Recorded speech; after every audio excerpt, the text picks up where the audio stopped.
grisly punishment block. So this is solitary confinement, where they would keep prisoners for up to 12 days with only half a pound of bread. The abandoned jail reveals the appalling living conditions.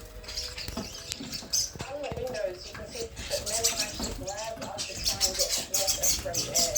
And we have a diary entry. Blimey, And he describes walking up the road here, saying that he could see up to 20 faces pressed up against the bars, just trying to get a breath of fresh air. Only one prisoner ever managed to escape, with the help of his wife, who was over on the mainland. She rides the horse there, down the edge of the cliff, and she swims to Cockatoo Island. It's about a 20-minute swim.